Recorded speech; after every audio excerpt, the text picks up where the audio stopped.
నమస్కారం. ఈటీవీ న్యూస్కు స్వాగతం. ముందుగా ముఖ్యాంశాలు. తమిళనాడులో ప్రభుత్వ ఏర్పాటుపై ఎడతెగని ఉత్కంఠ. మరోసారి గవర్నర్ను కలిసిన విజయ్. మద్దతు లేఖలు సమర్పించాలన్న లోక్ భవన్. విజయ్కు మద్దతుపై స్టాలిన్తో డీఎంకే మిత్రపక్షాల సమాలోచనలు. ఆయా పార్టీలకే నిర్ణయాన్ని వదిలేస్తున్నట్టు చెప్పిన మాజీ ముఖ్యమంత్రి. అసోంలో నూతన ప్రభుత్వ ఏర్పాటుకు ముహూర్తం ఖరారు. ఈ నెల 12న ప్రమాణ స్వీకారానికి ఏర్పాట్లు. 10న బీజేపీ శాసనసభాపక్ష భేటీ. ప్రజలు సంతృప్తి చెందడమే అధికారుల పనితీరుకు గీటురాయన్న చంద్రబాబు. క్షేత్రస్థాయి పర్యటనలకు ప్రాధాన్యమివ్వాలని హితవు.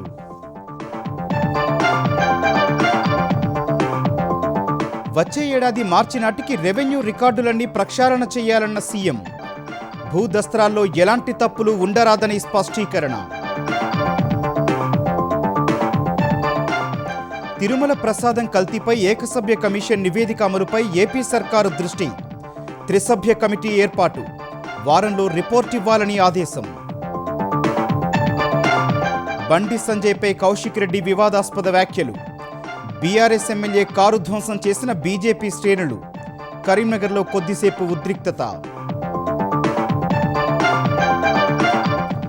డ్రగ్స్ రహిత తెలంగాణ సాధించడమే లక్ష్యమన్న డీజీపీ. మాదక ద్రవ్యాల నియంత్రణపై జిల్లాల పోలీసులు దృష్టి పెట్టాలన్న సివి ఆనంద్.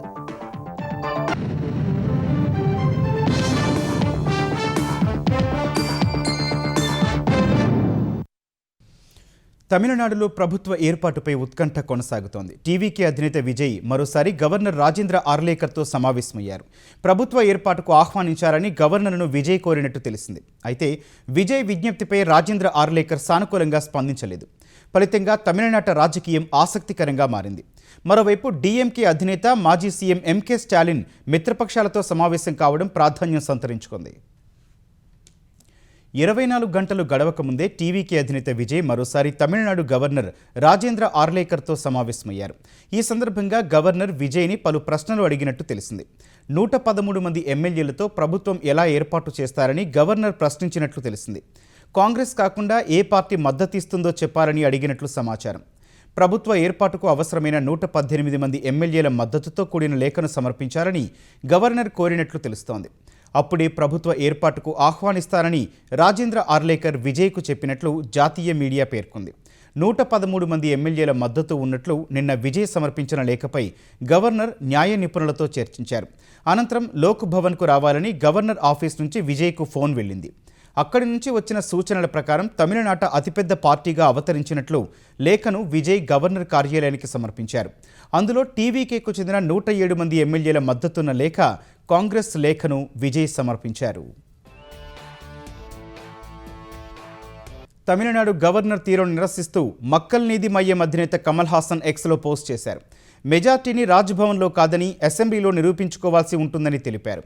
ఇదే విషయాన్ని ఎస్ఆర్ బొమ్మై కేసులో సుప్రీంకోర్టు చెప్పిందని రాసుకొచ్చారు. అసెంబ్లీ ఎన్నికల్లో అతిపెద్ద పార్టీగా అవతరించిన టీవీకేను ప్రభుత్వ ఏర్పాటుకు ఆహ్వానించాలని డిమాండ్ చేశారు. తమిళనాడు ప్రజల తీర్పును గవర్నర్ గౌరవించాలని కోరారు. మరో నటుడు ప్రకాష్ రాజ్ కూడా ఇదే అభిప్రాయాన్ని వ్యక్తం చేశారు. అటు విజయ్కు అధికారులు భద్రత తగ్గించారు. 2 రోజుల నుంచి విజయ్ వెంట ఉన్న కాన్వాయ్ను తొలగించారు. ఆయన నివాసం వద్ద ఏర్పాటు చేసిన మెటల్ డిటెక్టర్ను అధికారులు తొలగించారు. ముఖ్యమంత్రిగా ప్రమాణం చేసే వరకు కాన్వాయ్ వద్దని విజయ్ స్వయంగా అధికారులకు విజ్ఞప్తి చేసినట్లు టీవీకే వర్గాలు తెలిపాయి. ఈ నెల 4న అసెంబ్లీ ఎన్నికల ఫలితాలు వెలువడిన తర్వాత అధికారులు విజయ్కు 4 వాహనాలతో వీఐపీ కాన్వాయ్ ఏర్పాటు చేశారు. ఆయన నివాసం వద్ద కూడా భద్రత పెంచారు.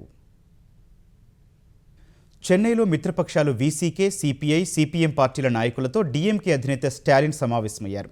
విజయ్కు మద్దతిచ్చే అంశాన్ని ఆయన మిత్రపక్షాలకే వదిలేశారు. స్వేచ్ఛగా నిర్ణయం తీసుకోవాలని వీసీకే, సిపిఐ, సిపిఎంకు స్టాలిన్ సూచించారు. డీఎంకే కూటమిలోని కాంగ్రెస్ ఇప్పటికే టీవీకేకు మద్దతు ప్రకటించింది. ఈ నేపథ్యంలో మిగిలిన పక్షాలతో స్టాలిన్ సమావేశమై మద్దతుపై నిర్ణయాన్ని వారి ఇష్టానికే వదిలేశారు. తమిళనాట నూతన ప్రభుత్వ ఏర్పాటుపై సందిగ్ధత నెలకొన్న వేళ అన్నాడీఎంకే తమ ఎమ్మెల్యేలను పుదుచ్చేరిలోని రిసార్టుకు తరలించింది. ఈ విషయాన్ని ఆ పార్టీ అధికార ప్రతినిధి కోవై సత్యం తెలిపారు. ఎంతమంది ఎమ్మెల్యేలను తరలించారనే వివరాలను మాత్రం ఆయన వెల్లడించలేదు. రిసార్టు తరలింపునకు గల కారణాలపై స్పష్టత ఇవ్వలేదు. అన్నాడీఎంకే తరపున ఎన్నికైన 47 మంది ఎమ్మెల్యేల్లో కొంతమంది విజయ్ నేతృత్వంలోని టీవీకేకు మద్దతిచ్చేందుకు సిద్ధంగా ఉన్నారని తమిళనాడు మీడియాలో కథనాలు వస్తున్నాయి. ఈ క్రమంలోనే అన్నాడీఎంకే తమ ఎమ్మెల్యేలను పుదుచ్చేరికి తరలించినట్లు తెలుస్తోంది. 15 మందికి పైగా ఎమ్మెల్యేలు రిసార్టుకు చేరుకున్నట్లు తెలిసింది. మరికొందరు ఎమ్మెల్యేలు కూడా పుదుచ్చేరికి బయలుదేరినట్లు సమాచారం. అన్నాడీఎంకే చీఫ్ పళనిస్వామి సన్నిహితుడు Rajya Sabha MP C V Shanmugam resort book చేసినట్లు తెలుస్తోంది. అసోంలో నూతన ప్రభుత్వ ఏర్పాటుకు రంగం సిద్ధమైంది. ఈ నెల 12న సీఎం ప్రమాణ స్వీకార కార్యక్రమం ఉంటుందని అసోం ప్రభుత్వ ప్రధాన కార్యదర్శి రవి కోటా తెలిపారు. గువహటిలోని వెటర్నరీ కాలేజ్ మైదానంలో ఈ మేరకు ఏర్పాట్లు జరుగుతున్నాయని ఆయన వెల్లడించారు. సీఎం ప్రమాణ స్వీకార కార్యక్రమానికి ప్రధాని నరేంద్ర మోదీ, కేంద్ర మంత్రులు హాజరయ్యే అవకాశం ఉన్నందున డీజీపీతో భద్రతా ఏర్పాట్ల గురించి చర్చించినట్లు అసోం సీఎస్ ఎక్స్లో పోస్ట్ చేశారు. అటు పార్టీ శాసనసభాపక్ష నేతను ఎన్నుకునేందుకు బీజేపీ తరపున గెలిచిన ఎమ్మెల్యేలు ఈ నెల 10న సమావేశం కానున్నారు. హిమంతా బిశ్వశర్మను శాసనసభాపక్ష నేతగా ఎన్నుకునే అవకాశం ఉంది. ఈ నెల 4న వెలువడిన అసెంబ్లీ ఎన్నికల ఫలితాల్లో బీజేపీ నేతృత్వంలోని ఎన్డీఏ 102 స్థానాల్లో గెలిచింది. కేరళలో భారీ మెజారిటీ సాధించిన యూడీఎఫ్లోని ప్రధాన పార్టీ కాంగ్రెస్ ముఖ్యమంత్రి ఎంపికపై కసరత్తు ముమ్మరం చేసింది. కేరళ ముఖ్యమంత్రి అభ్యర్థి ఎంపికపై నిర్ణయాన్ని అధిష్టానానికి వదిలేస్తూ కేరళ కాంగ్రెస్ శాసనసభాపక్ష సమావేశం తీర్మానించింది. తిరువనంతపురంలోని ఇందిరాభవన్లో జరిగిన సీఎల్పీ సమావేశంలో కేపీసీసీ అధ్యక్షుడు సన్నీ జోసెఫ్ ఈ తీర్మానాన్ని ప్రవేశపెట్టగా కొత్తగా ఎన్నికైన ఎమ్మెల్యేలు ఏకగ్రీవంగా ఆమోదించారు. అనంతరం ఏఐసీసీ పరిశీలకులు ముకుల్ వాస్నిక్, అజయ్ మాకెన్ ఎమ్మెల్యేలతో విడివిడిగా సమావేశమయ్యారు. వారి అభిప్రాయాలను తెలుసుకున్నారు. సమగ్ర నివేదికను హైకమాండ్కు సమర్పించనున్నారు. అంతకుముందు సీనియర్ నేతలు విఎం సుధీరన్, కె సుధాకరన్, రమేష్ చెన్నితాల, విడి సతీశన్లతో ఏఐసీసీ పరిశీలకులు చర్చలు జరిపారు. కేరళ ముఖ్యమంత్రి రేసులో విడి సతీశన్, రమేష్ చెన్నితాల, కేసీ వేణుగోపాల్ ఉన్నారు. ఈ నెల 4న వెలువడిన అసెంబ్లీ ఎన్నికల ఫలితాల్లో కాంగ్రెస్ నేతృత్వంలోని యూడీఎఫ్ కూటమి 102 స్థానాల్లో విజయం సాధించింది. అటు కేరళ గవర్నర్ 15వ అసెంబ్లీని రద్దు చేశారు. బీజేపీ కీలక నేత సువేందు అధికారి వ్యక్తిగత సహాయకుడు చంద్రనాథ్ రథ్ హత్య కేసుపై పశ్చిమ బంగాల్ పోలీసులు దర్యాప్తు ముమ్మరం చేశారు. దుండగులను పట్టుకునేందుకు ప్రత్యేక బృందాలను ఏర్పాటు చేశారు. ఘటనా స్థలం సహా సమీప ప్రాంతాల సీసీటీవీ ఫుటేజీని విశ్లేషిస్తున్నారు. హత్య వెనుక సుపారీ గ్యాంగ్ హస్తముందా అనే కోణంలో దర్యాప్తు చేస్తున్నారు. దోహరియా సమీపంలో చంద్రనాథ్ రథ్ ప్రయాణిస్తోన్న కారును ఓ వాహనం అడ్డగించినట్లు పోలీసులు ప్రాథమికంగా గుర్తించారు. అనంతరం దుండగులు నంబర్ ప్లేట్లు లేని 4 ద్విచక్ర వాహనాల్లో వచ్చి 6 నుంచి 10 రౌండ్ల కాల్పులు జరిపినట్లు కనుగొన్నారు. చంద్రనాథ్ రథ్ కారును అడ్డగించేందుకు ఉపయోగించిన వాహనాన్ని పోలీసులు స్వాధీనం చేసుకున్నారు. దానికున్న నంబర్ ప్లేటు నకిలీదని ఓ పోలీస్ అధికారి తెలిపారు. ఫోరెన్సిక్ అధికారుల ప్రాథమిక నివేదిక ప్రకారం నిందితులు అధునాతనమైన గ్లాక్ 47X పిస్టళ్లను వాడినట్లు తెలుస్తోంది. సాధారణంగా స్థానిక నేరస్తులు ఇలాంటి ఆయుధాలను వాడరని ఓ సీనియర్ పోలీస్ అధికారి తెలిపారు. ప్రొఫెషనల్ షూటర్లే హత్య చేసుంటారని అనుమానం వ్యక్తం చేశారు. ఈ హత్య వెనుక ఉన్న ఉద్దేశం ఇంకా తెలియలేదని, అన్ని కోణాల్లో దర్యాప్తు జరుపుతున్నామని వెల్లడించారు. ప్రజల సంతృప్తి స్థాయి అధికారుల అసలైన ప్రోగ్రెస్ కార్డని ముఖ్యమంత్రి చంద్రబాబు కలెక్టర్లు, ఉన్నతాధికారులకు స్పష్టం చేశారు. క్షేత్రస్థాయికి వెళ్తేనే వాస్తవాలు తెలుస్తాయని పునరుద్ఘాటించారు. రెవెన్యూ రికార్డులను 2027 మార్చి నాటికల్లా పూర్తిగా ప్రక్షాళన చేయాలని ఆదేశించారు. ఇప్పటి వరకు 23 లక్షల కోట్ల ఎంఓయూలు కుదుర్చుకున్నట్లు సీఎం తెలిపారు. అవి కార్యరూపం దాల్చితే 24 లక్షల ఉద్యోగాలొస్తాయని చెప్పారు. ముఖ్యమంత్రి చంద్రబాబు అధ్యక్షతన సచివాలయంలో కలెక్టర్ల సదస్సు జరుగుతోంది. 2 రోజుల సదస్సులో మొదటి రోజు వివిధ అంశాలపై ముఖ్యమంత్రి చంద్రబాబు అధికారులకు దిశానిర్దేశం చేశారు. ప్రజాప్రతినిధులు, అధికారులు కలిస్తేనే ప్రభుత్వం అనే విషయాన్ని గుర్తుంచుకోవాలని చంద్రబాబు సూచించారు. అధికార యంత్రాంగం కృషి వల్లే తనకు business reformer of the year award వచ్చిందని చెప్పారు. భూముల విషయంలో జీరో ఎర్రర్ రికార్డులు సిద్ధం చేయాలని ఆదేశించారు. రోడ్లు, వంతెనలు, ఎత్తిపోతల ప్రాజెక్టులు పూర్తి చేసి ప్రజల ఆకాంక్షలు నెరవేర్చాలన్నారు. ప్రజల కోసం నిజాయితీగా పనిచేసే అధికారులు ఎవరికీ భయపడాల్సిన అవసరం లేదని భరోసా ఇచ్చారు. అధికారులు క్షేత్రస్థాయికి వెళ్లి సమస్యలను ప్రత్యక్షంగా తెలుసుకోవాలని సీఎం సూచించారు. ఆఫీసులో ఉంటే 3 రోజులు సెక్రటరీలు, 6 రోజులు హెచ్ఓడీలు, 8 రోజులు కలెక్టర్ ఫీల్డ్ విజిట్ ఉండాలి. ఇది మ్యాండేటరీ. వాస్తవం అనేది ప్రజల ఫీలింగ్, వాళ్ళు చూసినప్పుడే అర్థమవుతుంది తప్ప మీరు ఇక్కడ కూర్చొని ఫైల్ సంతకం పెట్టి డేటాను చూసి పనిచేస్తే మాత్రం కుదరదు, అది కరెక్ట్ కాదు. Speed of delivering governance is not a slogan. Speed of delivering governance is the speed of growth. ఎంత ఫాస్ట్ గా మీరు పనులు చేయగలిగితే అంత ఫాస్ట్ ట్రాక్ లో అభివృద్ధిని పెట్టినట్టు అవుతాం. మేము ఫైల్ కిందికి పైకి డిస్పోజ్ చేశాం అని సొల్యూషన్ ఇవ్వకుండా పైకి కింది తిప్పడం, that is not the quality. పని చేయడమే కాదు, అది మీరు చెప్పాలి. మంత్రుల సింగపూర్ పర్యటనపై జిల్లా కలెక్టర్ల సమావేశంలో ఇచ్చిన ప్రెజెంటేషన్ తదితర అంశాలపై ముఖ్యమంత్రి దిశానిర్దేశం చేశారు. నేర్చుకోవటం అనేది నిరంతర ప్రక్రియ అని చెప్పారు. అత్యుత్తమ విధానాలు ఎక్కడున్నా అమలు చేస్తే మంచి ఫలితాలు వస్తాయని తెలిపారు.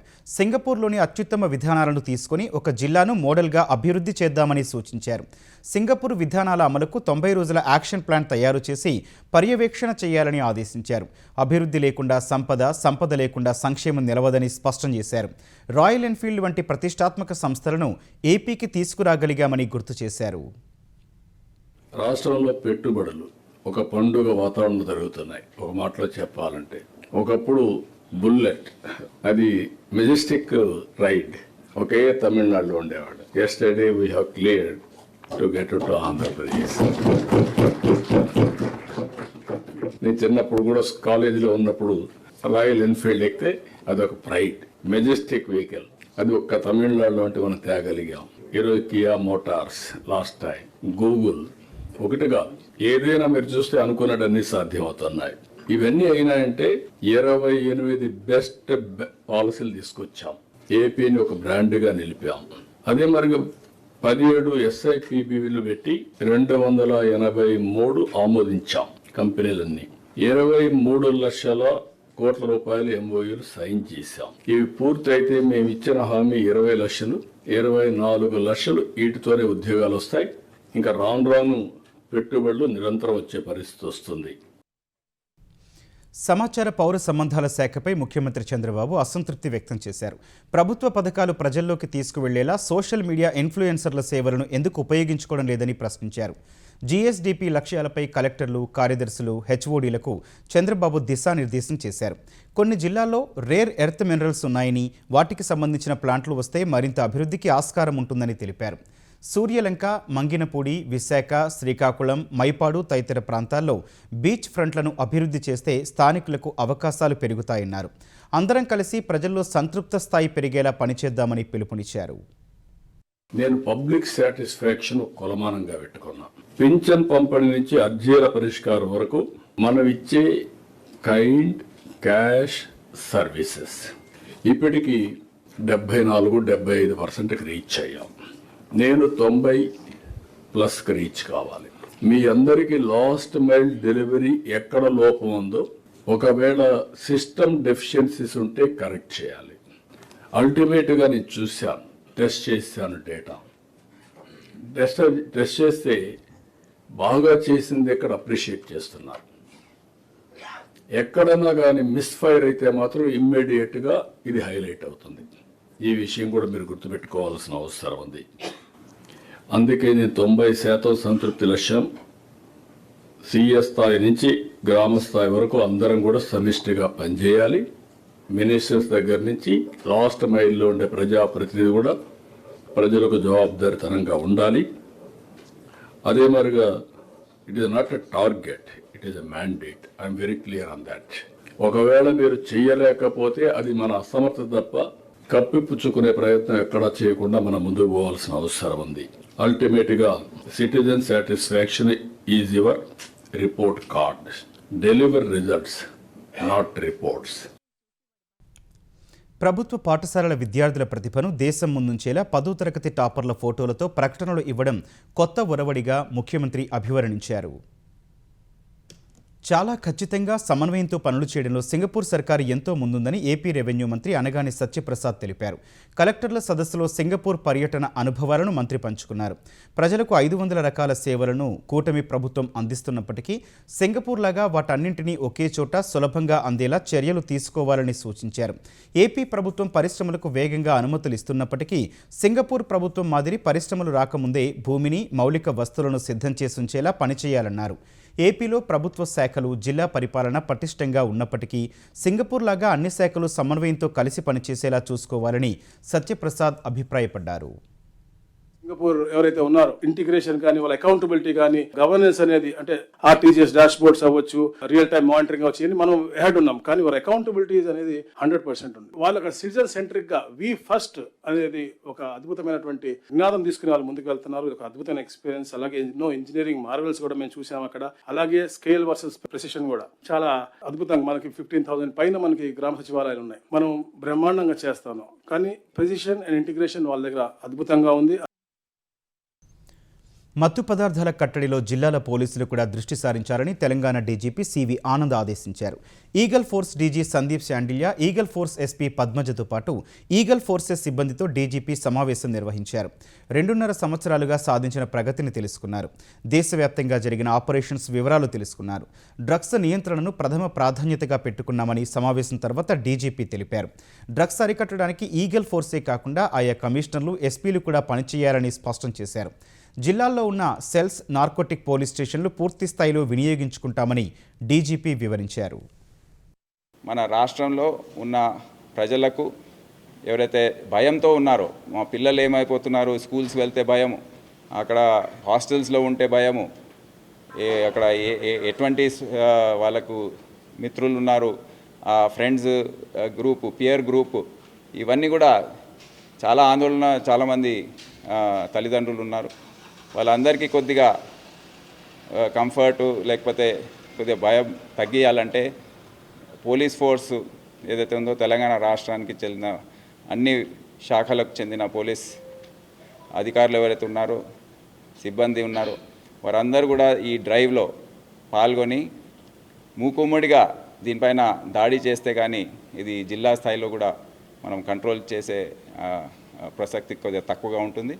అందుకని ఆ ప్రణాళిక మేము ఈరోజు నిర్ణయానికి వచ్చాం. ఈరోజు దాన్ని తొందరలో అమలు చేసి ఇవన్నీ కూడా చూసి, ఇదే కాకుండా మనకు సైబర్ క్రైమ్, ట్రాఫిక్ సమస్యలు, డిజాస్టర్స్, ఇవన్నీ కూడా కొత్త సమస్యలు ఏవైతే మనం చూస్తున్నాము అవన్నీ కూడా మనం మనసులో పెట్టుకొని దీన్ని అన్నీ రివ్యూ చేసిన తర్వాత రాష్ట్ర స్థాయిలో అందరినీ కూడా అడ్రస్ చేస్తూ నేను జిల్లా పర్యటనలు కూడా చేయబోతున్నాను. కేంద్ర మంత్రి బండి సంజయ్పై బీఆర్ఎస్ ఎమ్మెల్యే పాడి కౌశిక్ రెడ్డి చేసిన వ్యాఖ్యలు కరీంనగర్లో తీవ్ర ఉద్రిక్తతకు దారితీశాయి. కౌశిక్ రెడ్డి క్షమాపణకు డిమాండ్ చేస్తూ బీజేపీ శ్రేణులు ఎమ్మెల్యే క్యాంపు కార్యాలయంపై దాడి చేశాయి. కౌశిక్ కారును ధ్వంసం చేశాయి. లాఠీచార్జ్ చేసి పరిస్థితిని అదుపులోకి తెచ్చిన పోలీసులు ముందు జాగ్రత్తగా కౌశిక్ రెడ్డిని అక్కడి నుంచి తరలించారు. కరీంనగర్లో భారీగా పోలీసు బలగాలను మోహరించారు. కరీంనగర్ ఎమ్మెల్యే గంగుల కమలాకర్ క్యాంపు కార్యాలయంలో హుజూరాబాద్ శాసనసభ్యులు కౌశిక్ రెడ్డి ప్రెస్ మీట్ పెట్టి కేంద్ర మంత్రి బండి సంజయ్పై తీవ్ర వ్యాఖ్యలు చేశారు. బండి సంజయ్, సీఎం రేవంత్ రెడ్డి మధ్య రాజకీయంగా మ్యాచ్ ఫిక్సింగ్ జరిగిందని ఆయన ఆరోపించారు. ఉమ్మడి కరీంనగర్ వ్యాప్తంగా గన్ కల్చర్ పెరిగిపోతోందని, శాంతి భద్రతలు లోపించిన స్థానిక ఎంపీగా బండి సంజయ్ ప్రభుత్వాన్ని ప్రశ్నించడం లేదని కౌశిక్ రెడ్డి విమర్శించారు. వేలాది కోట్ల రూపాయల అవినీతి సొమ్ముతోనే ఇటీవల కరీంనగర్ మున్సిపల్ పీఠాన్ని బండి సంజయ్ గెలిచారని కౌశిక్ రెడ్డి ఆరోపించారు. రేవంత్ రెడ్డిని ప్రశ్నించకుండా బండి సంజయ్ ఇష్టారీతిన కేటీఆర్పై అభండాలు వేస్తున్నారని మండిపడ్డారు. డ్రగ్స్ విషయంలో కేటీఆర్ టెస్టుకు సిద్ధమన్న కౌశిక్ రెడ్డి బండి సంజయ్ కూడా సిద్ధమా అంటూ వివాదాస్పద వ్యాఖ్యలు చేశారు. బండి సంజయ్ గారు, మీరు చర్చకి వస్తారంటే మేము మా కేటీఆర్ గారు రావడానికి సిద్ధంగా ఉన్నారు. డ్రగ్ టెస్ట్కి మీరు కూడా రావాలని మేము కోరుతున్నాం. మా కేటీఆర్ గారు కూడా వస్తారని మేము కోరుతున్నాం, చెప్తున్నాం. రేపు రేవంత్ రెడ్డి గారు కూడా రావాలని మేము కోరుతున్నాం. మేము అసెంబ్లీ సాక్షిగానే చెప్పినాం, ఈ డ్రగ్స్కి పూర్తిగా వ్యతిరేకం. మేము మా 119 మంది ఎమ్మెల్యేకి ఫస్ట్ డ్రగ్ టెస్ట్ చేయరు, 17 మంది ఎంపీలకి డ్రగ్ టెస్ట్ చేయరని మేము అసెంబ్లీలోనే మేము కోరినాము. మరి ఎందుకు చేస్తలేరు ప్రభుత్వం? ప్రతిసారి మాట్లాడుతారు. మరి డ్రగ్ టెస్ట్ మీద నేను కూడా అన్నట్టు, ఆ తంబాకులో మీరు తినే తంబాకులో బండి సంజయ్ గారు దాంట్లో ఏమైనా డ్రగ్స్ కలుపుకొని అది తింటే సైడ్ ఎఫెక్ట్గా మీ ఎంటికలను నూసిపోయినట్టున్నాయి, దాంతోనే గుండె అయినట్టు. మీరు కూడా డ్రగ్స్ తీసుకుంటున్నారని మాకు అనుమానం ఉంది బాస్. మీరు మర్యాదగా మాట్లాడితే మేము మర్యాదగా మాట్లాడతాం, మీరు మర్యాదగా మాట్లాడకపోతే మాత్రం మేము కూడా మర్యాదగా మాట్లాడడం. బండి సంజయ్పై కౌశిక్ రెడ్డి చేసిన వ్యాఖ్యలతో కరీంనగర్ ఎమ్మెల్యే గంగుల క్యాంపు కార్యాలయం వద్ద ఉద్రిక్తత తలెత్తింది. బీజేపీ కార్యకర్తలు పాడి కౌశిక్ రెడ్డిపై దాడికి యత్నించారు. కౌశిక్ కారును ధ్వంసం చేశారు. ఎమ్మెల్యే గంగుల క్యాంపు ఆఫీసులోని ఫర్నిచర్ను ధ్వంసం చేశారు. బీజేపీ, బీఆర్ఎస్ కార్యకర్తలను చెదరగొట్టిన పోలీసులు కొందరు బీఆర్ఎస్ కార్యకర్తలను అదుపులోకి తీసుకున్నారు. గంగుల క్యాంపు ఆఫీసులో కౌశిక్ రెడ్డిని అదుపులోకి తీసుకుని తర్వాత హుజూరాబాద్ తీసుకెళ్లి వదిలేశారు. బండి సంజయ్ చేసిన విమర్శలకు తాను సమాధానం చెప్పానే కానీ ఎవరిని వ్యక్తిగతంగా విమర్శించలేదని కౌశిక్ రెడ్డి అన్నారు. తనపై రౌడీ షీటర్లతో దాడి చేయించారని ఆయన ఆరోపించారు. తనపై దాడి చేసిన అందరిపై హత్యాయత్నం కేసులు పెట్టాలని కౌశిక్ రెడ్డి డిమాండ్ చేశారు.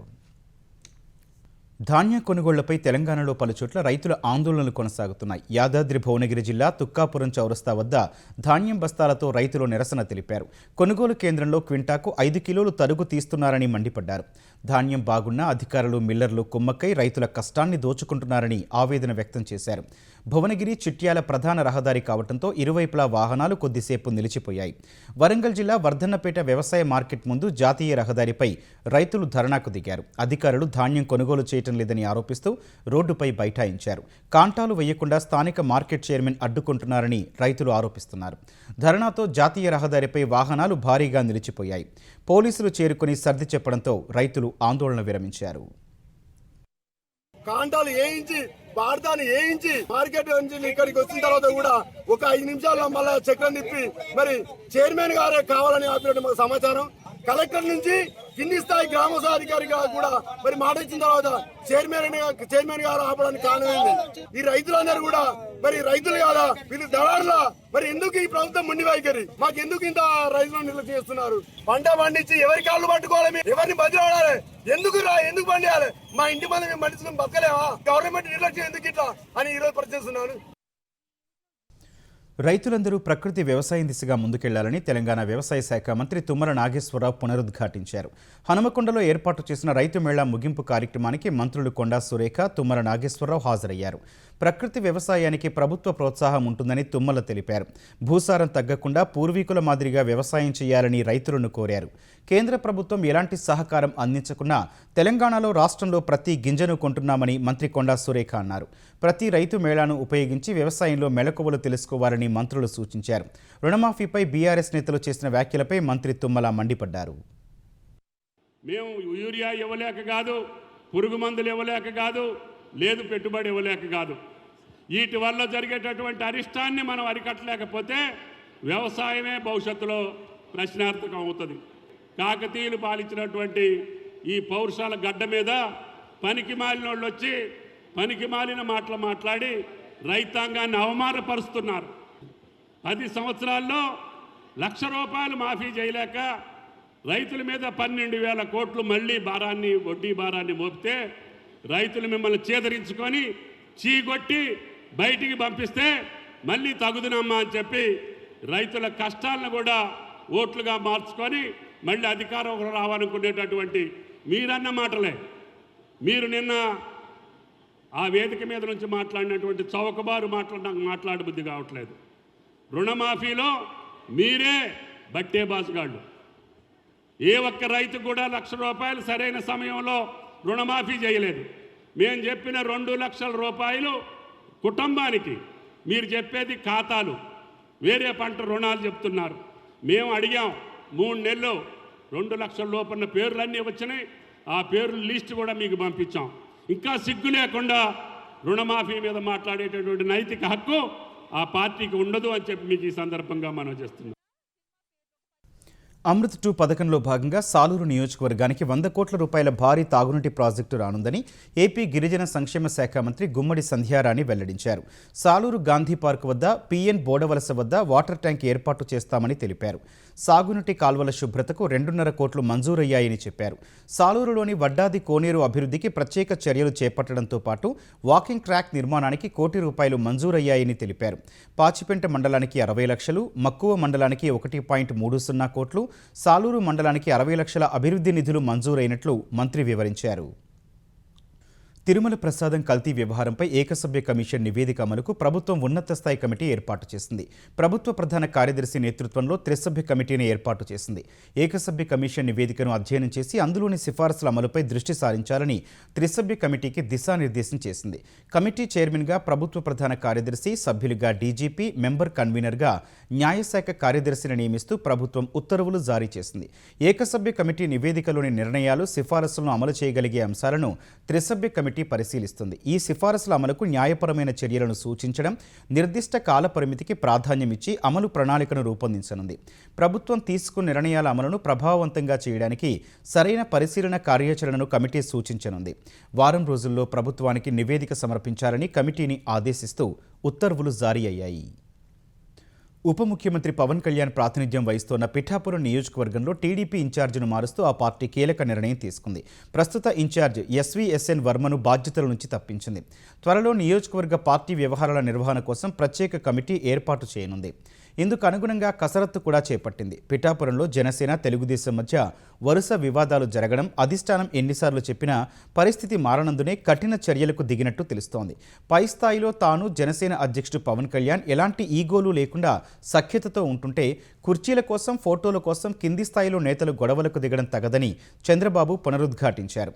తాజాగా ఓ బ్యానర్పై ఫోటో వద్ద మాజీ ఎమ్మెల్యే వర్మ, జనసేన నేత దొరబాబు మధ్య తలెత్తిన ఘర్షణ రెండు పార్టీలకు తలనొప్పిగా మారిన వేళ టీడీపీ అధిష్టానం వర్మను ఇన్ఛార్జ్ బాధ్యతల నుంచి తప్పించింది. ఉగ్రవాదాన్ని భారత్ ఎట్టి పరిస్థితుల్లో సహించబోదన్న సందేశాన్ని ఆపరేషన్ సింధూర్ ప్రపంచానికి చాటిందని రాష్ట్రపతి ద్రౌపది ముర్ము, ప్రధాని నరేంద్ర మోదీ పేర్కొన్నారు. సాయుధ దళాల నైపుణ్యాన్ని, సంసిద్ధతను, సమన్వయ శక్తిని మరోసారి నిరూపించిందని రాష్ట్రపతి ఉద్ఘాటించారు. జమ్మూ కాశ్మీర్లోని పహల్గాంలో ఉగ్రవాదుల దమనకాండకు సరైన సమాధానం ఇచ్చిందని స్పష్టం చేశారు.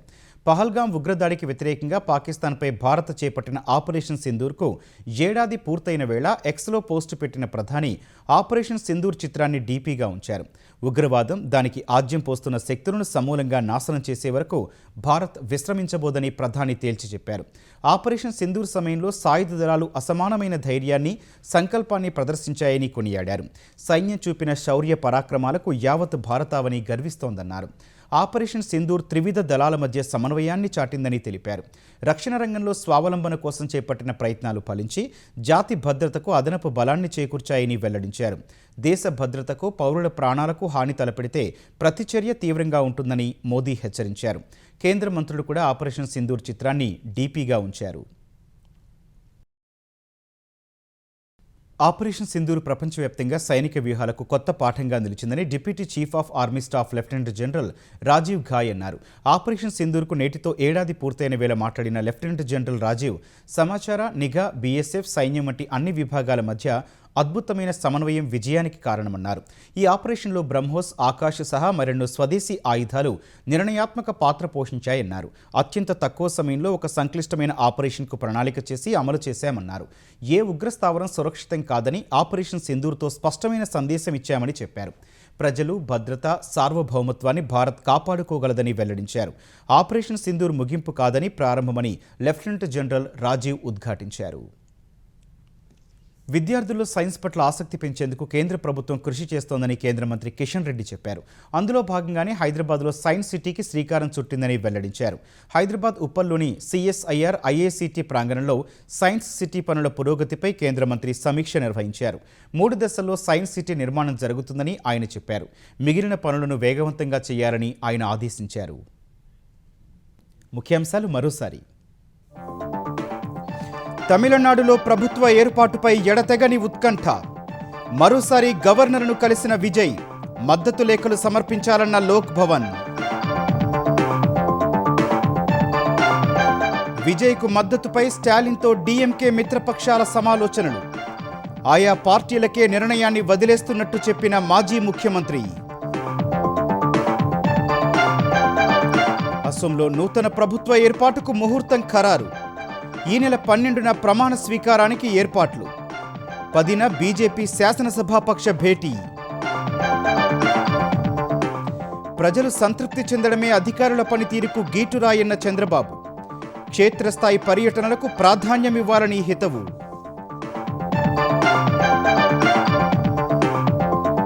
వచ్చే ఏడాది మార్చి నాటికి రెవెన్యూ రికార్డులన్నీ ప్రక్షాళన చేయాలన్న సీఎం.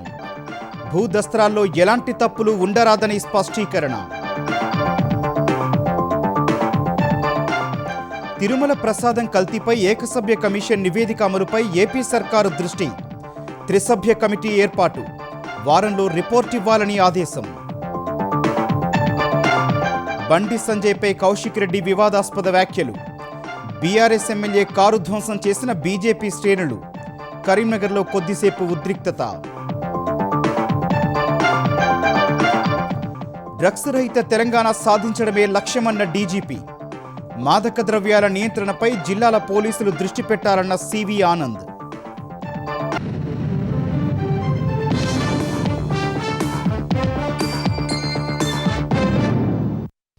ఈటీవీ న్యూస్ సమాప్తం. నమస్కారం.